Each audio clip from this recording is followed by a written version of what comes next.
হর হর মহাদেব আদেশ জয় মা কালী। শনি বক্রগতি প্রাপ্ত হয়ে গেছে আজকে 13 তারিখ থেকে।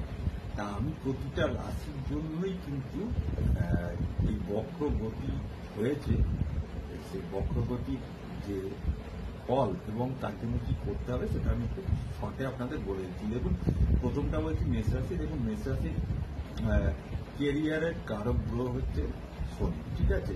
কিন্তু ব্যাপারটা হচ্ছে শনি বক্র হয়েছে তার 12 হাউস থেকে এবং মেষ রাশি 7.5 চলছে, এটা কিন্তু মাথায় রাখতে হবে। 7.5 যখন চলে তখন একটা চন্দ্রের ওপরে ডিপ্রেশন আসছে, অর্থাৎ মনের ওপরে একটা ডিপ্রেশন আসছে। কিন্তু মঙ্গলের যেহেতু শনির ওপরে দৃষ্টি আছে, এই মঙ্গলই কিন্তু শনিকে অনেকটা কন্ট্রোল করে রাখবে। তার সত্ত্বেও আপনাদের এমন হবে যে চলো এই কাজে টাকা দিয়ে দিই, চলো ওই প্রপার্টিটা কিনে দিই, চলো ওই প্রপার্টিটা সেল করে দিই, এইরকম একটা চিন্তা ভাবনা আপনাদের আসবে।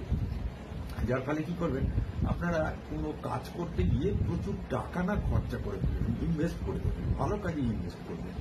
কিন্তু পরবর্তীকালে কিন্তু আপনাদের একটা টাকার জন্য একটা ডিপ্রেশন আসবে। আমি হায় কি করলাম, এত টাকা কেন ইনভেস্ট করলাম, এত কি করে কি লাভটা হলো। কিন্তু আলটিমেটলি কিন্তু আপনার লাভই হবে কিন্তু। এবং এই শনি আমি বললাম, শনিকে যে কন্ট্রোল করে রাখবে মঙ্গল বর্তমানে আপনার জন্মছকের যে জায়গাটায় বসে আছে সেটা হচ্ছে সিংহ রাশি, অর্থাৎ পঞ্চম স্থানে বসে আছে আপনার এই মঙ্গল। আপনার শনিকে কন্ট্রোল করে রাখবে, শনি মঙ্গলে যেহেতু বক্রিয়াকে দৃষ্টি দিয়ে রাখবে। এখন এই জায়গাটা থেকে আপনাকে কিন্তু ঠিক কদম পে বাড়ায়ে যাপা এইরকম ভাবে চলতে হবে।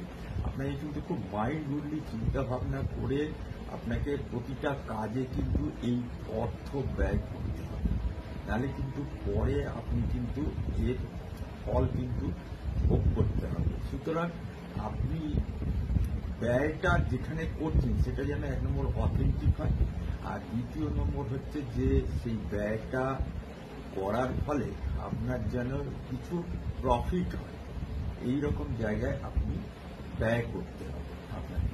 সুতরাং সেই জায়গাটায় দাঁড়িয়ে কিন্তু আপনাদের কি করতে হবে, আপনারা প্রতিদিন হনুমান চালিসা পাঠ করবেন, শুদ্ধ বস্ত্রে করবেন, কিন্তু প্রতিদিন করবেন।